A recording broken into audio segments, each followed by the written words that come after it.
नमस्कार मित्रों, पीसीआई हिंदी ज्ञान में आपका एक बार फिर से हार्दिक अभिनंदन और स्वागत है। दोस्तों, आप लोगों के लिए हम अपने हिंदी व्याकरण में बहुत ही बेहतरीन कंटेंट डाल रहे हैं जो आप लोगों के लिए एग्जाम में एक वरदान साबित होने वाला है। मित्रों, क्लास को लास्ट तक देखिए। अगर कहीं कमी लगे तो कमेंट जरूर कीजिए कि सर आपकी एक कमी है। यहाँ पर मित्रों हम पढ़ रहे हैं शब्द, और शब्द को डिटेल से हम पढ़ चुके हैं कि शब्द के होते हैं 4 भेद। कितने भेद होते हैं? 4 भेद होते हैं। यहाँ पर मित्रों हम कोई सा भी पहले ले सकते हैं। रूप परिवर्तन, रूप परिवर्तन के आधार पर शब्द, रूप परिवर्तन के आधार पर शब्द यहाँ पर 2 प्रकार के होते हैं। एक तो मित्रों होता है विकारी और एक होता है दोस्तों अविकारी। एक तो ये हो जाएगा। फिर आगे चलें तो यहाँ पर मित्रों रूप परिवर्तन के बाद में हम आगे चलते हैं तो यहाँ पर उत्पत्ति, उत्पत्ति के आधार पर शब्द, और उत्पत्ति के आधार पर शब्द हमने पढ़े हैं 5 प्रकार के। तत्सम, तत्सम पढ़ा है। यहीं पर अब पढ़ा हमने तद्भव पढ़ा है। यहीं पर आया मित्रों देशज, देशज पढ़ा। यहीं पर विदेशज पढ़ा है, विदेशज। और यहीं पर मित्रों अपना जो 5वां भेद है वो पढ़ा हमने, कौन सा? संकर पढ़ा है, संकर। तो यहाँ पर ये 5 भेद हो गए उत्पत्ति के आधार पर। फिर मित्रों हम चले आगे व्युत्पत्ति, व्युत्पत्ति या फिर रचना के आधार पर। व्युत्पत्ति या रचना के आधार पर शब्द होते हैं 3। एक तो होता है मित्रों कौन सा? रूढ़ होता है। एक होता है कौन सा? यौगिक होता है। और एक होता है दोस्तों योगरूढ़ होता है, योगरूढ़। ऐसे हमने व्युत्पत्ति के आधार पर शब्द पढ़े हैं। और एक पढ़ा हमने अर्थ के आधार पर, और अर्थ के आधार पर शब्द हमने 3 प्रकार के पढ़े हैं। एक पढ़ा है मित्रों वाचक, एक पढ़ा हमने लक्षक, और एक पढ़ा है कौन सा? व्यंजक पढ़ा है। ऐसे मित्रों हमने ये डिटेल से पढ़ लिया है कि यहाँ पर अपने हिंदी वर्णमाला में शब्द का महत्व क्या है, शब्द कहाँ से आया है, और ये शब्द अपने व्याकरण के लिए महत्वपूर्ण इकाई कैसे साबित होता है। क्योंकि पूरी व्याकरण ही शब्दों पर टिकी हुई है और शब्द ही व्याकरण है। अब मित्रों हम चलते हैं आगे। आगे चलें तो यहाँ पर आपके सामने लिखा हुआ है कि रूप परिवर्तन के आधार पर शब्द, और रूप परिवर्तन के आधार पर शब्द कितने प्रकार के हो गए मित्रों? एक तो है विकारी, एक तो कौन सा है? विकारी है। और दूसरा है कौन सा? अविकारी। अब ये विकारी और अविकारी क्या होते हैं ये डिटेल से पढ़ने वाले हैं। विकारी शब्द ऐसे शब्द जो लिंग वचन के अनुसार, ध्यान से समझिए, ऐसे शब्द जो लिंग वचन के अनुसार बदल जाते हैं उनको तो कहते हैं विकारी। और जो शब्द लिंग वचन के अनुसार बदलते नहीं हैं, परिवर्तन आता नहीं है, रूप में कोई परिवर्तन होता नहीं है, रूप में कोई परिवर्तन होता नहीं है, उनको क्या कहते हैं? अविकारी कहते हैं। ऐसे हो जाएगी इनकी परिभाषा। विकारी शब्दों में हम देखेंगे तो विकारी शब्दों में एक तो आता है संज्ञा। ऐसे हम डिटेल से पढ़ लेते हैं। देखिए यहाँ पर आएगा विकारी, और विकारी शब्द, विकारी शब्द होते हैं 4 प्रकार के। इनमें सबसे पहले ले लेते हैं हम किसको? संज्ञा आ गया, बहुत महत्वपूर्ण टॉपिक है। सर्वनाम आ गया, सर्वनाम भी उतना ही महत्वपूर्ण टॉपिक है जितना संज्ञा। विशेषण आ गया, विशेषण भी अति महत्वपूर्ण टॉपिकों के अंतर्गत आता है। और क्रिया, और क्रिया की तो आप पूछो ही मत। क्रिया तो आप तक की एग्जामों में सबसे ज्यादा बार पूछा हुआ एक टॉपिक माना जा सकता है। विकारी शब्द कितने प्रकार के हो गए मित्रों? 4 प्रकार के हो गए। अब यहाँ पर ये विकारी क्यों कहलाते हैं, आज हम वीडियो में यही पढ़ने वाले हैं कि विकारी क्यों कहा जाता है और उनको अविकारी क्यों कहा जाता है। फिर इनको डिटेल से भी हम आगे पढ़ेंगे। अब मित्रों देखिए, संसार में जो भी वस्तुएं दिखाई देती हैं और जिनको हम महसूस कर सकते हैं वो सब संज्ञा हैं। जो दिखाई दे रहा है, जो महसूस कर सकते हैं वो क्या आ गया? संज्ञा। अब यहाँ पर मित्रों जैसे संज्ञा ले लेते हैं, जैसे लिखा है मान लो बच्चा। अब बच्चा है यह एक जातिवाचक संज्ञा है। अब इस जातिवाचक संज्ञा को हम स्त्रीलिंग में बदलेंगे। देखो लिंग वचन, ऐसे याद रखो, लिंग वचन के अनुसार जो बदलेंगे, जो बदलेंगे वो तो हो जाएंगे विकारी, और जो नहीं बदलेंगे वो क्या हो जाएंगे? अविकारी। बच्चा को हम स्त्रीलिंग में करें तो मित्रों बच्चा का क्या हो जाएगा, बच्ची हो जाएगा। और इसी को हम बहुवचन में करें तो यहाँ पर रहने वाला है बच्चे। तो देख लो मित्रों, क्या बच्चा शब्द का प्रारूप यहाँ पर बदला क्या? बिल्कुल बदला है सर, क्योंकि लिंग वचन के अनुसार बदल गया। ये बच्चा से बच्ची हो गया और बच्चा बच्ची से वचन में बदले तो क्या हो गया, बच्चे। इसी वजह से संज्ञा को विकारी कहते हैं। अब मित्रों चलते हैं सर्वनाम। अब यहाँ पर सर्वनाम को सामान्य रूप से देख लो कि संज्ञा के स्थान पर जो शब्द काम में आते हैं उनको क्या कहते हैं, सर्वनाम कहते हैं। जैसे किसी नाम के स्थान पर हम किसी शब्द को काम में लेते हैं, यह वह, ये वे, इनका उनका, इसका उसका, ये सारे के सारे सर्वनाम रहने वाले हैं अपना अपना। तो मित्रों देखिए यहाँ सर्वनाम मतलब पुल्लिंग के लिए शब्द प्रयोग करते हैं तुम्हारा। बताओ करते हैं कि नहीं करते?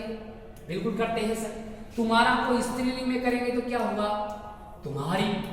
बिल्कुल सही है। और इसको बहुवचन में करेंगे तो क्या हो जाएगा, तुम्हारे हो जाएगा, तुम्हारे। तो देखिए दोस्तों, ये सर्वनाम शब्द भी लिंग वचन के अनुसार क्या हुआ, बदल गया, इनमें परिवर्तन आ गया।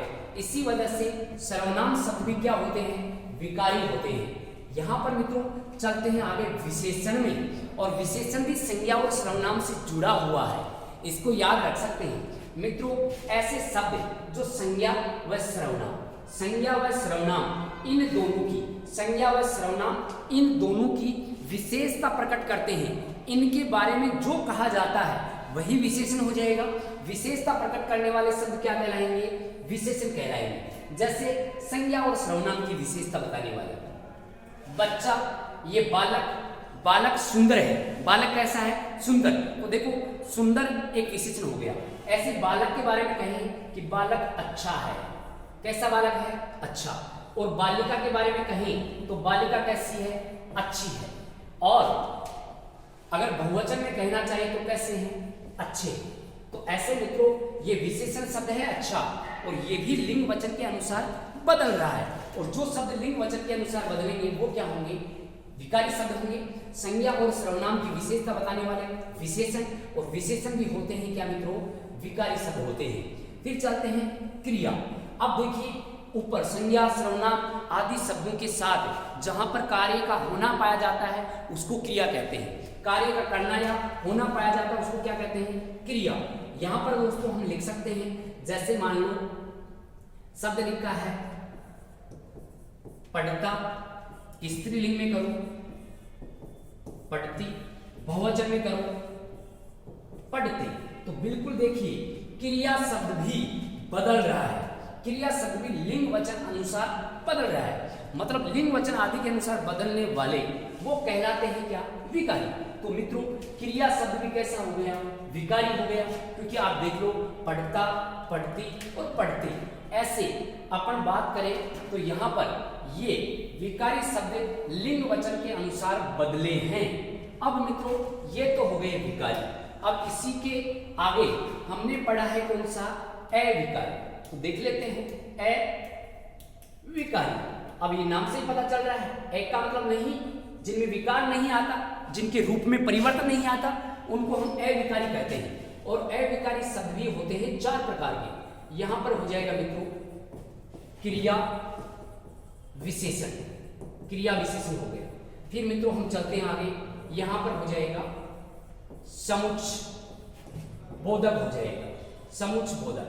समुच्चय बोधक के बाद में हम आगे चले तो यहां पर मित्रों हो जाएगा संबंध बोधक हो जाएगा, संबंध बोधक। और इसी कड़ी में हम आगे चले तो यहां पर आ जाएगा मित्रों विस्मया या विस्मय बोधक, विस्मयवाचक या विस्मय बोधक। ऐसे हम बात करें तो यहाँ पर मित्रों अविकारी शब्द भी होते हैं कितने प्रकार के, यहाँ पर ये भी होते हैं चार प्रकार के। अब ये कैसे बदलने वाले हैं ये भी हम पढ़ेंगे, और कैसे नहीं बदलेंगे वो भी हम पढ़ेंगे। बदलने वाले होंगे विकारी और नहीं बदलने वाले होंगे अविकारी। अब देखो क्रिया विशेषण, ऐसे शब्द जो क्रिया से पहले प्रयुक्त होकर क्रिया की विशेषता बताते हैं उनको क्रिया विशेषण कहते हैं। संज्ञा और सर्वनाम की विशेषता बताने वाले केवल विशेषण होते हैं, और क्रिया की विशेषता बताने वाले क्रिया विशेषण होते हैं। जैसे बच्चा तेज दौड़ रहा है, बच्चा कैसे दौड़ रहा है? तेज। अब चाहे बच्चा को दौड़ाओ, चाहे बच्ची को दौड़ाओ, चाहे बच्चों को दौड़ाओ, ये तेज शब्द ऐसे कैसे रहने वाला है। ये स्त्रीलिंग के साथ तेज से तेजी नहीं होगा।